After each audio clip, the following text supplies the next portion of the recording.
지난주에 저는 이제 장례를 두 군데를 다녀왔는데요.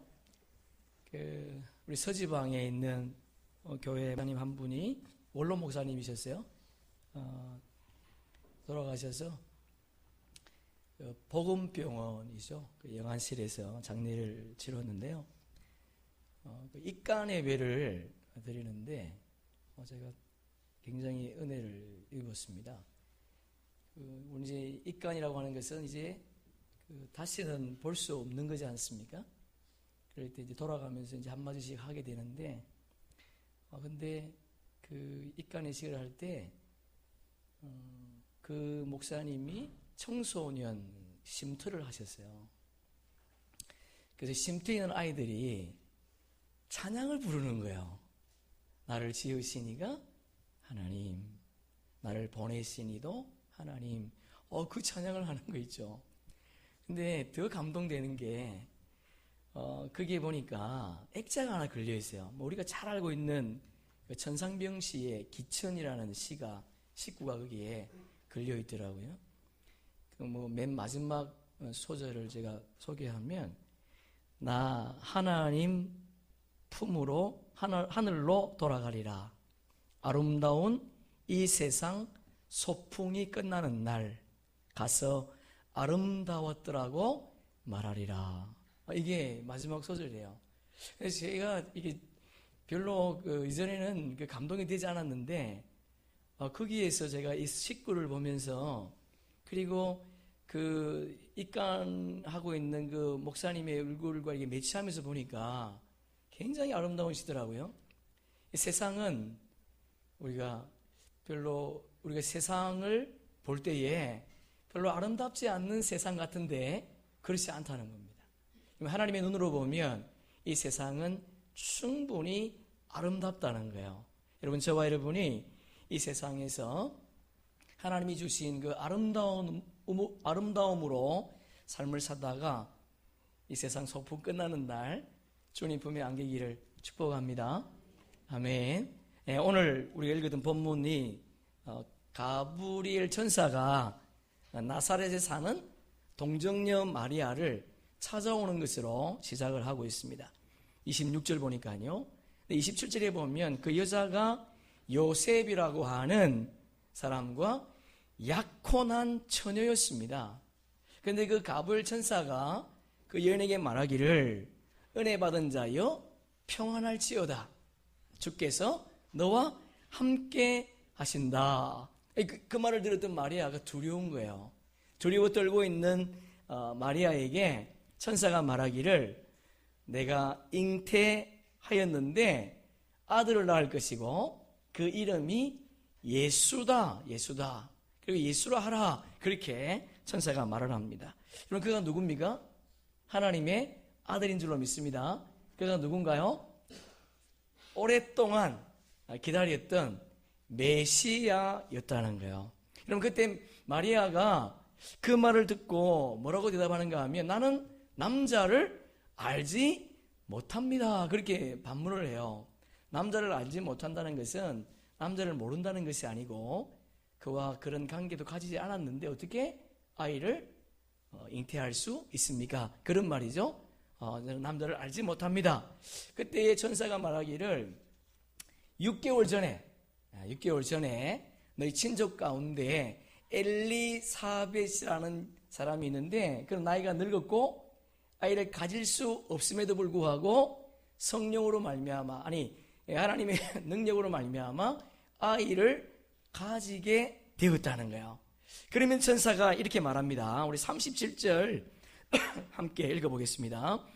대저 하나님의 모든 말씀은 능하지 못하심이 없느니라. 할렐루야. 이 말씀을 믿으십니까? 아멘. 여러분, 우리가 이 말씀을 믿는 자예요. 하나님의 말씀은 능함이 없답니다. 아이를 가질 수 없는 자였습니다. 늙은 여자였습니다. 그럼에도 불구하고 하나님께서 함께 하실 때에 그 엘리사벳이 아이를 가졌다는 거예요. 그때 이 말을 들었던 마리아가 대답하기를 38절에 보면 뭐라고 말씀하십니까? 말씀대로 이루어지기를 원합니다. 아주 위대한 고백을 그 마리아가 하고 있습니다. 그리고 천사가 떠나갔고, 그리고 출산을 준비하면서 마리아가 세 가지 아주 위대한 일을 하고 있더라는 거죠. 여러분, 시골 출신이었습니다. 왜 하나님은 예루살렘에, 그리고 제사장의 딸들도 있고 서기관들의 딸들, 교육받은 처녀들도 있음에도 불구하고 왜 유대 땅에서 이방인 땅처럼 여겨졌던 그 나사렛이라고 하는 그 갈릴리 지방에 있는 마리아를 선택하셨을까? 성경이 뭐라고 대답하는가 우리 한번 보겠습니다. 28절 보세요. 30절 우리 스크린 보면서 함께 읽어보겠습니다. 은혜를 받은 자여 평안할지어다. 내가 하나님께 은혜를 입었느니라. 할렐루야. 아멘. 여러분, 마리아가 선택된 이유가 하나님의 은혜였다는 겁니다. 우리가 잘 알고 있는 것처럼 하나님이 이 세상을 심판하실 때에 노아를 선택하지 않습니까? 노아를 선택한 이유도 다른 게 아니었습니다. 그가 똑똑하고 잘나서가 아니었고, 창세기 6장 8절에 보니까 노아는 여호와께 은혜를 입었더라 그래 돼 있어요. 은혜를 입었다는 거야. 이 은혜가 뭔가요? 하나님이 주시는, 일방적으로 주시는 선물이죠. 값없이 주는 선물이에요. 그런데 독일 신학의 디트로이트 목사님이 말하기를 값없는 은혜가 아니라 값진 은혜다, 그렇게 말했습니다. 여러분, 이 은혜를 경험하면 어떤 삶을 사는가 보니까요, 어떤 사람은 이 은혜를 경험하고 자신의 시간을 주님 앞에 드리더라는 거예요. 어떤 사람은 자신의 달란트를 주를 위해서 사용하더라는 겁니다. 어떤 사람은요, 심지어 자기 목숨을 주님 앞에 내어놓더라는 거예요. 여러분, 이런 사람들이 있었기 때문에 2000년 동안 하나님의 역사가 진행된 줄로 믿습니다. 여러분, 성경에 보니까 이런 값진 은혜를 입은 수많은 사람들을 우리에게 소개하고 있습니다. 여러분, 저와 여러분도 값싼 은혜가 아니라 값진 은혜를 받아서 그 은혜에 보답하다가 주님 앞에 설 수 있기를 축복합니다. 여러분, 성경은 값진 은혜만 말씀하지 않고요, 조건부 은혜도 우리에게 소개하고 있습니다. 우리 몇 가지, 두 군데만 한번 찾아봤는데요, 야고보 4장 6절에 보니까 하나님이 교만한 자는 물리치지만 겸손한 자에게는 은혜를 주신다, 그렇게 되어 있어요. 겸손한 자에게 하나님의 은혜가 임한다는 겁니다. 또 에베소서 6장 24절 우리 함께 읽습니다. 우리 주 예수 그리스도를 변함없이 사랑하는 모든 자에게 은혜가 있을지어다. 할렐루야. 아멘. 변함없이 그분을 사랑하는 자에게 하나님의 은혜가 임한다는 겁니다. 여러분, 하나님은 우리를 차별하지 않습니다. 그러나 그분은 구별하신다는 거예요. 그 구별의 은혜가 우리에게 있어 지금 이 자리에 앉아 있는 줄로 믿습니다. 오늘 본문 45절도 보면 뭐라고 시작하는가 하면 믿는 여자에게 복이 있도다, 그렇게 되어 있습니다. 이전 성경에는 이 단어가 맨 뒤에 있었어요. 근데 오늘 본문에 보면요, 믿는 여자에게 복이 있다는 거예요. 믿는 여자에게 무엇이라고요? 복을 주신답니다. 그럼 마리아에게 주신 복이 뭐예요? 그 동정녀 마리아가, 나사렛에 사는 그 마리아가 아기 예수님을 탄생하게, 임신하게 되었다는 거예요. 이것이 그에게 복이었다는 겁니다. 여러분, 동일한 맥락으로 하나님께서 우리에게 하셨던 말씀이 있습니다. 신명기 보니까 11장 26절에 보면 내가 오늘 복과 저주를 너희 앞에 두나니, 그렇게 되어 있어요. 우리 신명기 30장 함께 읽습니다. 내가 오늘 하늘과 땅을 두루 너희에게 증거를 삼노라. 내가 생명과 사망과 복과 저주를 내 앞에 두었은즉. 할렐루야. 여러분, 하나님이 우리에게 복과 저주, 그리고 생명과 사망, 복과 저주를 우리 앞에 두었답니다. 무엇을 선택하기를 원하십니까? 저와 여러분이 복과 생명을 선택하는 그런 은혜가 있기를 주의 이름으로 축복합니다. 여러분, 우리가 잘 알고 있는 것처럼 유대 사회에서는 결혼하지 않았는데 아이를 임신하면 돌에 맞아 죽게 되어 있습니다. 여러분, 그럼에도 불구하고 마리아는 그런 환경과 상황 속에서도 하나님을 찬양하며 그리고 하나님의 사람과 교제하며 주님의 이름을 높이며 기뻐했다는 거예요. 여러분, 우리는 초림의 예수님을 기다리지 않고 재림의 예수님을 기다리지 않습니까? 재림의 예수님을 기다리는 우리가 초림의 주님을 기다렸던 마리아의 모습처럼 기다릴 수만 있다면 우리가 하나님께로부터 칭찬을 받을 줄로 믿습니다. 오늘 본문의 내용을 통해서 마리아가 그런 극박한 위기 가운데서도 어떻게 아기 예수님의 임신, 출산을 기다렸는가, 우리 세 가지를 한번 살펴보려고 합니다. 첫째 보니까요, 마리아가 어떻게 출산을 기다렸나? 주 안에서 교제하며 기다렸다는 거예요. 이런 본문 36절 보세요. 36절 함께 읽습니다. 보라, 내 친족 엘리사벳도 늙어서 아들을 배웠느니라. 본래 임신하지 못한다고 알려진 이가 이미 6달이 되었나니. 오늘 우리 읽기도 보면 맨 앞에 보면 6째 딸 그렇게 있지 않습니까? 이 6째 딸이 엘리사벳이 잉태한 6째 딸, 그 말을 하고 있는 거예요. 여러분, 엘리사벳이 임신하지 못했는데 그가 6개월 전에 임신을 했다는 거예요. 그래서 마리아가 그 소식을 듣고 엘리사벳을 찾아갑니다. 39절 40절 함께 읽습니다.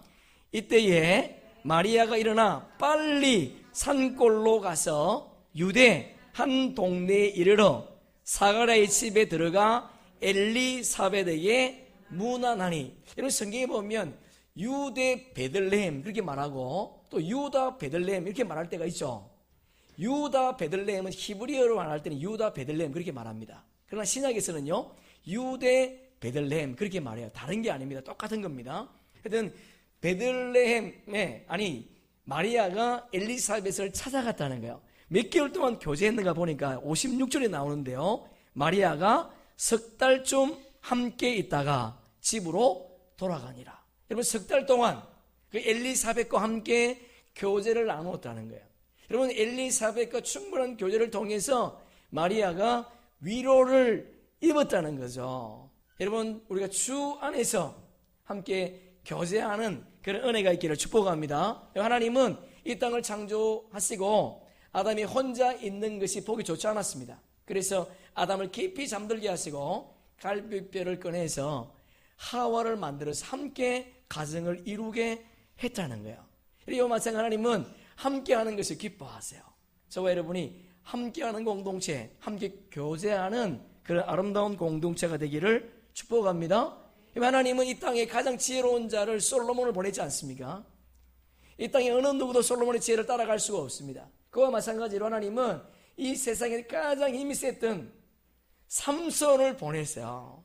여러분, 삼손은 당나귀 특별로 무장한 블레셋 군인 1000명을 물리쳤습니다. 그런데 문제는 늘 삼손은 혼자였다는 거예요. 여러분, 삼손의 최후가 어떻게 끝납니까?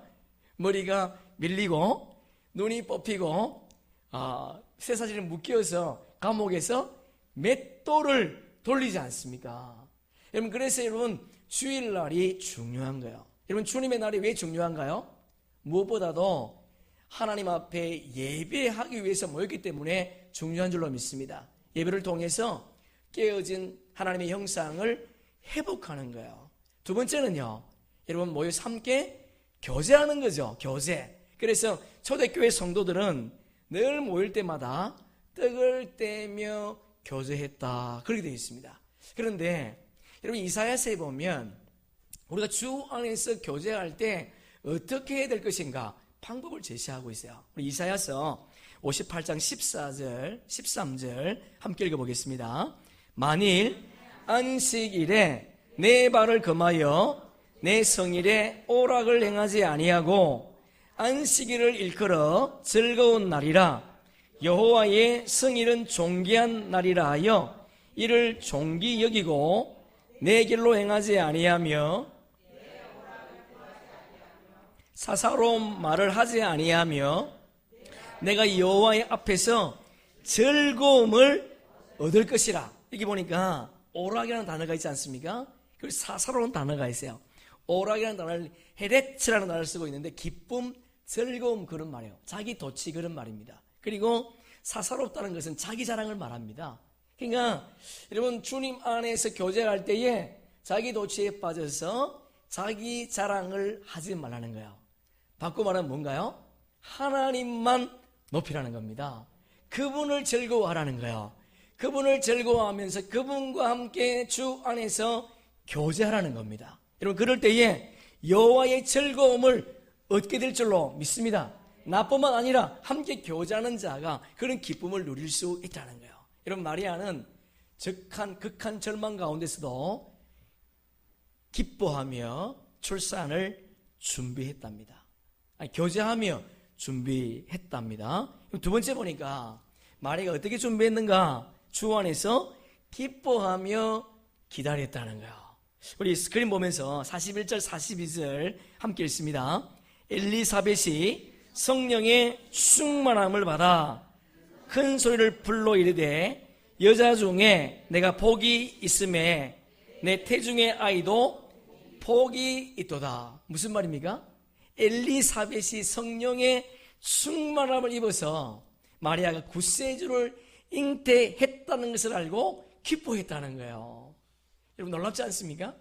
엘리사벳이 마리아가 잉태한 것이 구세주라는 것을 성령을 통해서 알게 되었다는 겁니다. 그래서 42절에 보니까 큰 소리를 불러내는데 기쁨으로 부르짖었다 그런 말이에요. 너무 기뻐서 기쁨으로 그를 부르짖었다는 거죠. 44절에 보니까 보라 내 문 안 하는 소리가 내게 들릴 때에 아이가 내 복중에서 기쁨으로 뛰놀았다. 여러분 엘리사벳이 지금 품고 있는 아이가 누굽니까? 세례 요한이죠. 세례 요한은 예수님보다 6개월 전에 먼저 이 땅에 태어났지 않습니까? 세례 요한 자신도 말하기를 예수님의 길을 예비하는 자라 그렇게 자신을 소개했습니다. 여러분 마리아도 똑같은 고백을 하고 있는데요. 47절 우리 함께 읽습니다. 내 마음이 내 하나님 내 구주를 기뻐하였음은. 여러분 지금 마리아가 어떤 상태입니까? 마리아는 지금 약혼한 상태예요. 약혼한 상태인데 임신한 사실을 알면 돌에 맞아서 죽을 수 있는 상황이지 않습니까? 그럼에도 불구하고 마리아는 기뻐했다는 거예요. 여러분 유대인의 결혼은 세 곳에서 이루어집니다. 첫째는 신부의 집에서, 두 번째는 신랑의 집에서, 세 번째는 마을 잔치로 끝이 나게 되는데요. 신랑 될 사람이 신부의 집에 찾아갑니다. 여러분 신부의 집에 찾아갈 때에 빈손으로 가는 것이 아니고 세 가지를 가져갑니다. 첫째는 포도주를 가져가고요. 두 번째는 지창금을 가지고 가요. 금은 폐물이겠죠. 우리가 잘 알고 있는 야곱이 라헬을 사랑하지 않습니까? 라헬을 사랑해서 삼촌에게 그 라헬을 달라고 말할 때에 지창금이 없잖아요. 쫓겨났으니까. 그래서 야곱이 말하기를 내가 7년 동안 삼촌에게 무상으로 노동할 테니까 그것을 지창금을 대신하고 라헬을 달라 그러지 말하지 않습니까? 하여튼 지창금을 가져가야 돼요. 마지막으로 뭘 가져가야 되는가 하면 서약서를 가져갑니다. 서약서.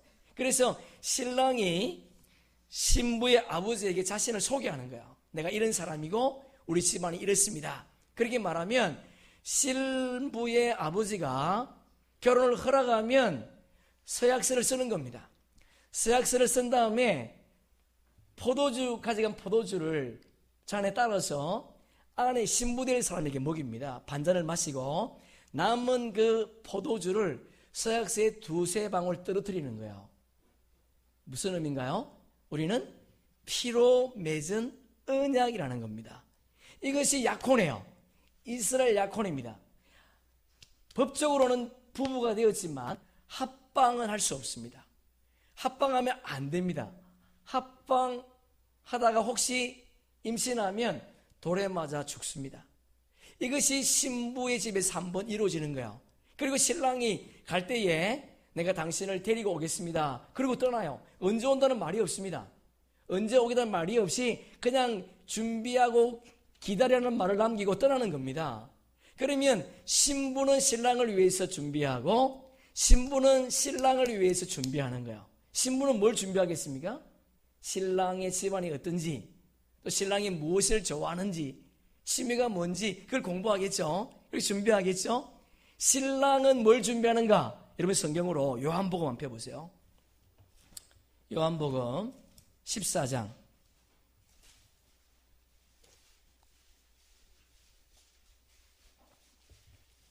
1절에서 3절, 요한복음 14장 1절에서 3절 우리 함께 읽어보겠습니다. 너희는 마음에 근심하지 말라. 하나님을 믿으니 또 나를 믿으라. 내 아버지 집에 거할 것이 많도다. 그렇지 않으면 너희에게 일렀으리라. 내가 너희를 위하여 거처를 예비하러 가노니 가서 너희를 위하여 거처를 예비하면 내가 다시 와서 너희에게 내게로 영접하고 나 있는 곳에 너희도 있게 하리라. 여러분 신랑이 뭘 준비합니까? 집을 준비해. 집을, 거처를 준비한다는 거예요. 여러분 참 아이러니하지 않습니까? 예수님이 이 땅에 오셨는데 예수님이 아이를 해산할 때에 누울 곳이 없었어요. 그런데 예수님 말씀하시기를 내가 너희를 위해서 거처를 예비했다는 거예요. 근데 많다 적다? 우리가 거할 곳이 많답니다. 여러분 신랑을 뭘 준비하는가 보니까 집을 준비하는 거예요. 여러분 신랑이 신부에게 언제 온다 말하지 않지 않습니까? 그 이유가 뭔가 하면 언제 가서 데리고 올 거는 누가 결정하는가 하면 신랑의 아버지가 결정하는 거예요. 그래서 마가복음 13장 32절에 보면 그 날과 그때는 아무도 모르나니 하늘에 있는 천사들도 아들도 모르고 아버지만 아시느니라. 할렐루야. 예, 여러분 아버지만 아세요. 예수님이 이 땅에 오시는 날은 아무도 모릅니다. 그분만 아십니다. 아버지만 아세요. 아버지가 그 아들이 집 짓는 걸 보고 있다가 집이 거진 완성이 되면 아들에게 뭐라고 얘기하는가 하면 가서 신부를 데리고 오라는 겁니다. 그러면 신랑이 혼자 가는 것이 아니고요, 친구를 데리고 가요. 우리도 결혼할 때 남자들 어떻게 하죠? 함지고 가요. 함, 그죠? 그러니까 이스라엘 풍속과 우리나라 풍속이 굉장히 비슷합니다. 여하튼 여러분 함지고 갑니다. 함지고 가서 그 신부를 데리고 오는 거예요. 신부를 데리고 와서 신랑 집에서 첫날 밤을 지냅니다. 그리고 아침에 신랑이 일어나서 동네에다가 외칩니다. 우리 아내는 정결합니다. 우리 아내는 순결합니다. 그렇게 공포하고 난 다음에 그리고 동네 잔치가 벌어지는 거예요. 여러분 지금 마리아는 약혼한 상태지 결혼한 상태가 아니었습니다. 결혼하지 않았음에도 불구하고 자기가 임신한 것이 발각이 되면 죽을 수 있음에도 불구하고 그는 뭐 했다고요? 기뻐했다는 거예요. 여러분 우리도 재림의 주님을 기다리고 있는데요, 그 재림의 주님을 기다릴 때에 기쁜 마음으로 우리의 환경과 상황이 정말 앞이 보이지 않고 죽을 정을망 속에 있다 할지라도 그분을 기쁨으로 기다리다가 그분을 맞이하는 그런 은혜가 있기를 주님의 이름으로 축복합니다. 그래서 다윗이 이런 고백을 했습니다. 우리 시편 37편 함께 읽습니다. 또 여호와를 기뻐하라. 그가 내 마음의 소원을 내게 이루어. 할렐루야. 아멘. 주님을 기뻐하면 주께서 우리의 소원을 이루어 주시겠답니다. 내 어떤 소원을 기뻐하는 것이 아니라 주님을 기뻐하면, 그 느헤미야 8장 10절에 보니까 주 여호와는 너의 힘이라 그렇게 말하지 않습니까? 여러분 느헤미야가 무너진 성벽을 52일 만에 재건했습니다. 어느 누구도 재건할 수 없었던 그 성벽을 52일 만에 재건한 거예요. 그 이유를 보니까 그 마음의 소원이 여호와께 있었다는 거예요. 여러분 우리의 삶의 소원이 우리의 목표가 아니라 내 어떤 목표가 아니라 하나님께 두면 주께서 우리의 소원을 이루어 주실 줄로 믿습니다. 여러분 마리아는 절망 속에 있었습니다. 마리아는 평안한 가운데 기뻐한 것이 아니었습니다. 자신의 임신 사실이 발각이 되면 죽을 수밖에 없는 극한 절망 속에 있었지만, 그러나 그런 절망 속에 머물러 있었지 않았다는 거예요. 그 이유가 어디에 있었는가 보니까 본문 21절에 있습니다. 여러분 본문 31절 한번 보세요. 누가복음 1장 31절. 자, 우리 함께 읽어보겠습니다. 보라, 내가 잉태하여 아들을 낳으리니 그 이름을 할렐루야 낳으리니 네가 분명히 낳게 된다는 거야. 여러분 이것을 마리아가 믿었다는 겁니다. 여러분 저와 여러분도 어떤 절망 속에 있어도 주님이 우리에게 약속하신 약속의 말씀을 믿을 수 있기를 주의 이름으로 축복합니다. 우리가 거쳐야 할 공간이 많답니다. 여러분 우리가 머물 공간이 하나님 나라에 많다는 거예요. 여러분 고린도후서 5장에 보니까 우리의 장막집, 우리 육신은 무너지지만 손으로 지은 것이 아니고 하나님이 지으신 영원한 집이 하늘에 있답니다. 그런데 그 하늘에 있는 집을 어떻게 짓는가? 무엇으로 짓는가? 보니까요 우리의 믿음으로 짓는다 그렇게 되어 있어요. 여러분 우리가 믿음으로 반응할 때에 주께서 우리의 나라에, 하나님 나라에 우리의 집을 아름답게 지어주실 줄로 믿습니다. 아멘. 아멘. 마지막 세 번째, 마리아가 출산을 어떻게 준비했는가 보니까 주 안에서 찬양하며 기다렸다는 거예요. 할렐루야. 찬양하며 주님을 기다렸다는 겁니다. 우리 본문 46절을 함께 읽어보겠습니다. 마리아가 이르되 내 영혼이 주를 찬양하며. 아멘. 우리 잘 알고 있는 사도 바울이 빌립보 옥중에 갇히지 않습니까? 여러분 그는 하나님 복음 전하다가 유럽 첫 관문인 그곳에 그때 하나님이 그를 보내셨습니다. 아시아로 가고 싶었는데 주님이 빌립보로 보낸 거야. 하나님이 가라고 해서 갔는데 거기서 복음 전하다가 옥에 갇혔습니다. 근데 바울은 거기서 원망하지 않고 찬양했다는 거예요. 찬양할 때에 옥문이 열리고 묶여있던 쇠사슬이 풀어진 줄로 믿습니다. 여러분 다윗이 사울이 악기가 들렸을 때에 찬양할 때 귀신이 떠나간 줄로 믿습니다. 여러분 우리가 출애굽기를 지금 주일마다 살펴보고 있는데 여러분 성경에 보니까 맨 먼저 찬양했던 찬양이 있어요. 그 찬양이 뭔가 보니까요 출애굽기 15장이었습니다. 그 찬양이 뭐였습니까? 이스라엘 백성들이 홍해를 건너온 다음에 모세와 함께 200만 명이 넘는 모든 주의 백성들이 하나님을 찬양했다는 거예요. 여러분 그들이 열장을 통해서 출애굽하지 않습니까? 430년 동안 노예 생활하다가 자유의 몸을 얻고 강야의 길을 걸어갔는데 그 앞에는 홍해바다였고 그 뒤는 이스라엘 군대가 애굽 군대가 그들을 다시 잡아가려고 온 거예요. 진퇴양난이었습니다. 앞은 홍해바다요, 뒤는 애굽 군대였습니다. 갈 길이 없었는데 하나님께서 홍해바다를 열어주신 줄로 믿습니다. 홍해바다가 열렸는데 열린 것만이 아니고 그 땅이 마른 땅이 되었다는 거예요.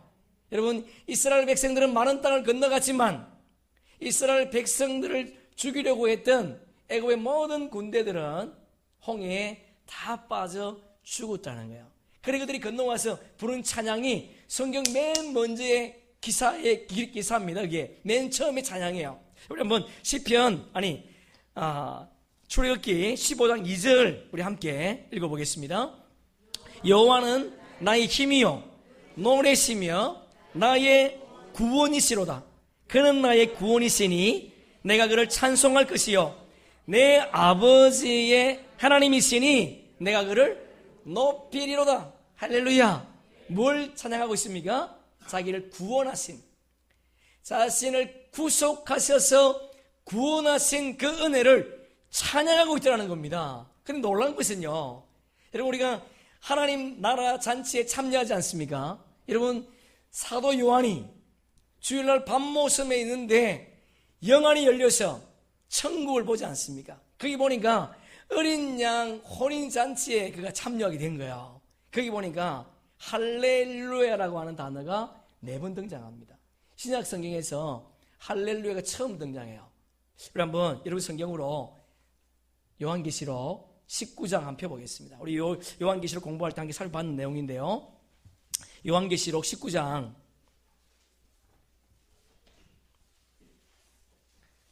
1절, 3절, 4절, 6절에 보면 할렐루야라고 하는 단어가 4번 등장합니다. 신약성경에 맨 먼저 이곳에 계시록에 등장해요. 할렐루야의 뜻이 뭐냐? 이 할랄이 할랄은 하나님을 찬양하라 그 말이에요. 그러니까 루라는 것은 영어로 유거든요. 유. 너희 하나님을 너를 찬양하라 그런 말이죠. 그리고 야라는 게 야외. 하나님을 너의 하나님을 찬양하라 그런 말이에요. 자, 그러면 여러분 첫 번째 찬양이 뭔가? 1절 보세요. 자, 우리 1절 함께 읽습니다. 2일 후에 내가 들으니 하늘의 허다한 물 위에 큰 음성같이 있어 이르되 할렐루야 구원과 영광과 능력이 우리 하나님께 있도다. 할렐루야. 여러분 똑같지 않습니까? 구약의 성도들 그들이 맨 먼저 무엇을 찬양했는가 보니까 자기를 구속하신 은혜에 감사에 찬양했습니다. 신약의 성도들도 혼인잔치에 참여해서 맨 먼저 뭘 찬양했는가 보니까 자신을 구원하신 영원한 지옥 형벌에서 죽을 수밖에 없는 우리를 죄와 허물로 죽을 수밖에 없는 우리를 구원하신 그 은혜에 감사해서 찬양했다는 겁니다. 여러분 그렇다면 지금 우리가 어떤 상태에 있다 할지라도 어떤 위치에 있다 할지라도 어떤 환경 속에 있다 할지라도 우리는 찬양할 수 있어야 된다는 거예요. 그래서 찬송가 260장 1절을 보니까요 우리를 죄에서 구하시려 주 예수 십자가 지셨으니 기쁘게 부르세 할렐루야 나 구원 얻었네. 할렐루야. 아멘. 우리 260장의 1절만을 한번 찬양합시다. 260장 1절 우리를 구원하신 그분께 감사하면서 그러면 260장 여러분 우리가 맨 먼저 할렐루야 찬양해야 될 이유를 성경은요 구약 성도나 신약 성도나 똑같이 나를 죄에서 구원하신 그 은혜 감사해서 찬양했다는 거예요. 두 번째 보니까 2절 3절인데요 여러분 계시록 19장 2절 3절 다시 한번 읽어보겠습니다. 시작. 그의 심판은 참되고 의로운지라 음행으로 땅을 더럽게 한 큰 음녀를 심판하사 자기 종들의 피를 그 음녀의 손에 갚으셨도다. 두 번째로 할렐루야 하니 그 연기가 세세토록 올라가더라. 할렐루야. 여러분 왜 찬양했는가 보니까 공의로운 심판 때문에 여러분 사탄 마귀를 멸하시는 오늘도 사탄 마귀가 우리를 찾아와서 우리를 유혹하고 또 우리를 고독이어서 이간질시키고 우리의 오해를 불러일으키고 이런 모든 잘못된 삶이 우리의 현실 속에 얼마나 많이 있습니까? 오해 때문에 또 잘못된 어떤 말 때문에 우리가 오해하고 불이익을 당할 때가 많이 있는데 여러분 세상의 심판은 그럴 수 있지만 하나님 나라의 심판은 그렇지 않다는 겁니다. 공의로운 심판이라는 거예요. 그래서 사도 요한이 지금 밤모습이 있잖아요. 사도 요한은 지금 예수 복음 전하다가 지금 밤모습에 유배되어 있는 겁니다. 그러나 세상은 그를 공의롭지 않게 심판했지만 언젠가 주님 나라에 가면 주님은 반드시 공의롭게 심판할 거라는 겁니다. 그것을 보고 찬양했다는 거예요. 여러분 이 땅에는 예수 믿는 것 때문에 우리가 불이익을 당할 수 있고 예수 믿는 것 때문에 어려움을 당할 수 있지만 주님 나라에 가면 바른 공의 심판이 있다는 걸 믿으면서 그분을 찬양하기를 주의 이름으로 축복합니다. 세 번째 보니까 4절 내용이에요. 우리 4절을 함께 읽습니다. 또 24장로와 내 생물이 엎드려 보좌에 앉으신 하나님께 경배하여 이르되 아멘 할렐루야 하니 여러분 거 좀 달라요. 아멘 할렐루야 아멘이 붙어 있습니다. 아멘은 예 맞습니다. 진실로 그렇습니다. 예 그렇게 하겠습니다. 그런 뜻이지 않습니까? 그러니까 아멘 할렐루야라고 하는 것은 아멘을 뭐 했다? 할렐루야 했다는 거예요. 아멘을 할렐루야 했답니다. 여러분 이런 게 있어요. 유약 효과라는 게 있어요. 유약 효과. 그 의사가 명의예요, 명의. 근데 의사가 환자에게 가짜 약을 주는 거예요. 밀가루 약을 조제해 줍니다. 그런데 그 병자가 그 가짜 약을 먹고 낫는 거예요. 그것을 위약 효과라고 합니다. 가짜인데 어떻게 나왔습니까? 그 환자가 그 사람이 명이기 때문에 그 사람이 주는 약을 먹으면 낫는다고 하는 믿음이 있었다는 거예요. 그것이 위약 효과라 그래요. 여러분, 우리는 가짜 복음을 믿지 않습니다. 우리 지금 진짜 복음을 믿고 있어요. 진짜 복음을 듣고 있습니다. 그리고 진짜 복음을 읽고 있습니다. 혹시 그 SNS에서 2부작으로 그 예수의 실체라는 일요 특선을 하고 있더라고요. 지난주일 걸 제가 재방송으로 봤는데, 거기 보니까 히브리 대학에 있는 아주 저명한 교수예요. 근데 이분은 유대인입니다. 그래서 예수에 대한 연구를 하고 있는 거예요. 그래서 우리 한국에서 간 목사님이 물었답니다. 당신은 예수 그리스도의 탄생을 믿느냐? 동정녀 탄생을 믿느냐 물었대요. 근데 이 유대인 교수가 여자 교수인데 그렇게 말을 하더라고요. 안 믿는다는 거예요. 이성적으로 믿을 수 없다는 겁니다. 그런데 학문적으로 보니까 진짜 예수님이 동정녀 마리아에게 태어났다는 거예요. 그런 증거들이 너무 많다는 겁니다. 그런 많은 증거들을 공부하고 많은 증거들을 밝히고 책을 쓰는 사람인데도 불구하고 이성적으로는 믿어지지 않는다는 거예요. 여러분, 우리가 동정녀가 성령으로 말미암아 잉태되었다는 것을 믿을 수 있다는 것은 은혜인 줄로 믿습니다. 하나님의 말씀을 아멘할 수 있기를 주의 이름으로 축복합니다.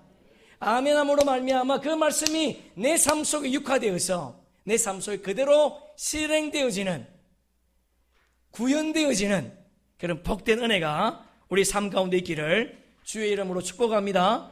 내 이성과 내 생각과 달라도 하나님이 말씀하시면 그 말씀을 아멘하는 것, 그것이 성도인 줄로 믿습니다. 위약효과가 아니라 진짜 복음을 우리가 들고 있음에도 불구하고 이 복음을 아멘하지 못해서 내 생각과 다르기 때문에 그 말씀을 배척함으로 말미암아 하나님 우리에게 약속하신 복을 받아 누리지 못하는 분들이 아무도 없기를 주의 이름으로 축복합니다. 마지막으로 여러분 6절 보세요. 6절 함께 읽습니다. 또 내가 들으니 허다한 무리의 음성과도 같고 많은 물소리와도 같고 큰 우레소리와도 같은 소리가 이르되 할렐루야 주 우리 하나님 곧 전능하신 이가 통치 할렐루야 아멘. 여러분 왜 할렐루야 하고 있습니까? 여러분 밤모섬에 있는 사도 요한이 계시로 혼인잔치를 바라보면서 그 마지막으로 할렐루야 외친 이유가 있습니다. 그 이유가 뭐냐 보니까 전능하신 이가 뭐 한다고요? 통치한다는 거예요. 할렐루야. 여러분 전능하신 이가 통치한답니다. 여러분 세상 나라가 이 땅을 통치하는 것이 아니에요. 세상의 권력자가 통치하는 것 절대로 아닙니다. 하나님께서 통치하신다. 다시 말해서 주님은 우리를 만들어 놓고 그냥 내팽개치지 않습니다. 오늘로 저와 여러분을 통치하고 다스리고 섭리하고 주관하고 인도하시는 줄로 믿습니다. 그분의 통치 아래 들어가면, 그분의 통치 아래 있을 때에 우리의 삶 속에 찬양이 나올 수밖에 없다는 거예요. 우리의 삶 가운데 세상의 물질에 지배받지 마시고 세상 그 무엇에 지배받지 마시고 하나님의 통치 아래 있다는 것을 기억하시면서 아버지 하나님 앞에 찬송하는 그런 은혜가 있기를 주의 이름으로 축복합니다. 여러분 사도 요한이 찬송한 이유를 보니까 첫째는요, 자기를 구원하신 그 하나님이 감사해서 찬양했어요. 두 번째는요, 공의로운 심판 때문에 감사했습니다. 그리고 약속하신 주의 말씀을 바라보면서 찬송했습니다. 마지막으로요, 자신의 삶을 통치하시는, 밤모섬에서 죽음을 기다리고 있는 사도 요한이 자신의 삶을 하나님이 통치한다는 것을 알게 되었다는 거예요. 그래서 그는 찬송했습니다. 우리도 다시 오실 주님을 기다리고 있지 않습니까? 다시 오실 주님을 기다리는 우리의 입술에도 하나님의 찬양이 끊이지 않기를 주의 이름으로 축복합니다. 말씀을 정리하겠습니다. 여러분, 마리아는 우리처럼 환경이 좋은 것이 아니었습니다. 그는 결혼한 것이 아니고 약혼한 상태였어요. 그 당시 유대 사회에서는 약혼한 여인이 아이를 임신했다는 것은 죽음이었습니다. 돌에 맞아 죽을 수 있습니다. 그럼에도 불구하고 마리아는 절망하지 않았습니다. 왜냐하면 하나님의 약속의 말씀을 믿었기 때문에 네가 그 아들을 낳으리라.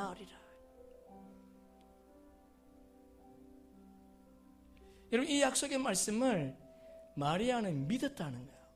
현실이 아니었습니다. 암담했지만 그 절망 속에서도 그 여인은 하나님의 말씀을 믿었답니다. 그 믿음이 어떻게 표현되었는가? 주 안에서 아름다운 교제가 있었다는 거야. 여러분, 우리 성도들 가운데 서로 교제하는, 나의 도치가 아니고 나의 자랑이 아니라 오직 한 분 예수 그리스도만을 자랑하는 그런 아름다운 교제가 우리 교회 가운데 있기를 주의 이름으로 축복합니다.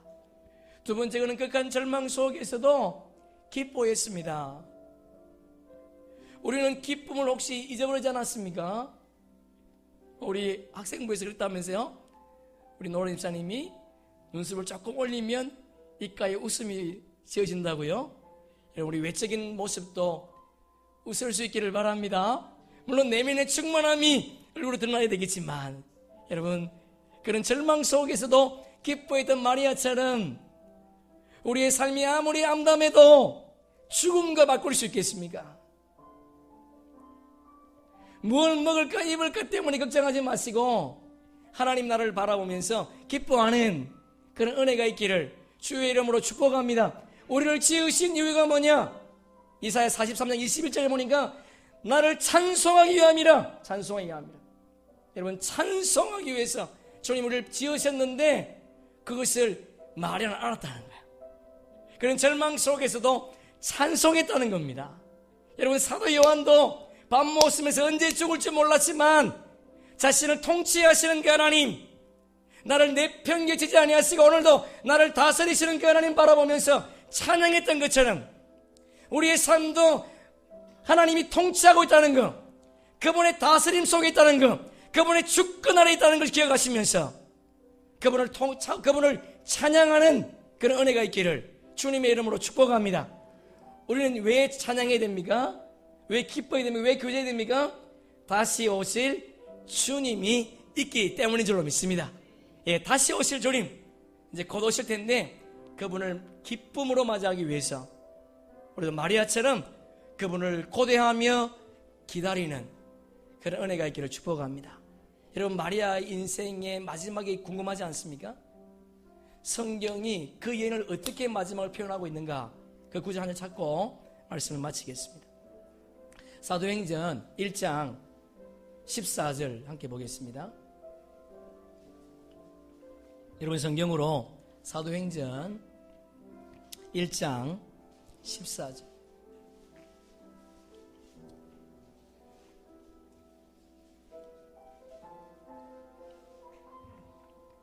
함께 읽습니다. 여자들과 예수의 어머니 마리아와 예수의 아들들과 더불어 마음을 같이하여 오로지 기도에, 할렐루야, 아멘. 여러분, 성경 마지막 마리아의 모습입니다. 오로지 기도에 힘쓰니라. 오로지 기도에 힘쓰니라. 할렐루야, 아멘. 여러분, 마리아는 자기네 신의 육신의 아들이 십자가에서 죽어가는 것을 봤습니다. 얼마나 절망이겠습니까? 그러나 부활하신 육신의 아들도 봤다는 거예요. 근데 그 인생의 마지막을 보니까 기도에 힘쓰더라 그렇게 되어 있습니다. 여러분, 우리도 주님을 기다리는 자로서 이런 마리아의 영성을 배울 수 있는 그런 은혜가 있기를 축복합니다. 우리 한번 찬양하겠습니다. 주님 다시 오실 때까지 나는 이 길을 가리라. 좁은 문 좁은 길 나의 십자가 지고 나의 가는 이 길 끝에서 나 주님을 보리라. 여러분, 우리가 가야 될 길 넓지 않습니다. 좁습니다. 그러나 생명의 길인 줄로 믿습니다.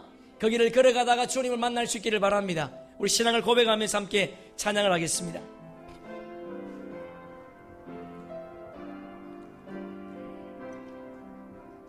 주님 다시 오실 때까지, 주님 다시 오실 때까지 나는 이 길을 가리라. 이 길을 가리라. 좁은 문 좁은 길 주님 좁은 길 나의 십자가 지고 나의 아버지요. 십자가 지고 나의 가는 이 길 끝에서 나의 가는 이 길 끝에서 나는 주님을 보리라. 주님을 보리라. 우리 다시 한번 고백합니다. 주님 다시 오실 날까지 영광에 내 주님 나를 맞아주시리. 나를 맞아주시리. 주님 다시 오실 때까지 주님 다시 오실 때까지 나는 이 길 가리라. 좁은 문 좁은 길 좁은 길 나의 십자가 지고 나의 십자가 지고 나의 가는 이 길 끝에서 나의 가는 이 길 끝에서 나는 주님을 보리라. 영광의 내 주님 영광의 내 주님 나를 맞아주시리. 나를 맞아주시리. 주님 다시 오실 때까지 나는 일어나 달려가리라. 주의 영광 온 땅 덮을 때 나는 일어나 노래하리. 나는 일어나 노래하리. 내 사모하는 주님 사모하는 주님 아멘 아멘. 온 세상 구주시라 구주시라. 내 사모하는 주님 내 사모하는 주님 영광의 왕이시라. 영광의 왕이시라 내 사모하는 주님 내 사모하는 주님 온 세상 구주시라. 아멘 내 사모하는 주님 영광의 왕이시라. 영광의 왕이 우리 마지막으로 고백합니다. 내 사모하는 주님 내 사모하는 주님 온 세상 구주시라. 세상 구주시라 내 사모하는 주님 영광의 왕이시라. 아멘. 여러분, 좁은 문 좁은 길 가다가 그분을 만날 수 있기를 바랍니다. 넓은 길이 아니라 좁은 문에서 그분을 만납시다. 여러분, 우리가 불러준 찬양처럼 내 사모하는 주님 온 세상 구주시라. 내 사모하는 주님 영광의 왕이시라. 그분이 왕이요 그분이 구세주인 줄로 믿습니다. 여러분 마지막 때까지 그분을 잘 섬기다가 그분 만납시다. 우리 마라나타 우리 한번 찬양하고 우리 한번 기도합시다. 마라나타 주 예수여 어서 오시옵소서. 땅의 모든 족속들아 주를 찬양하게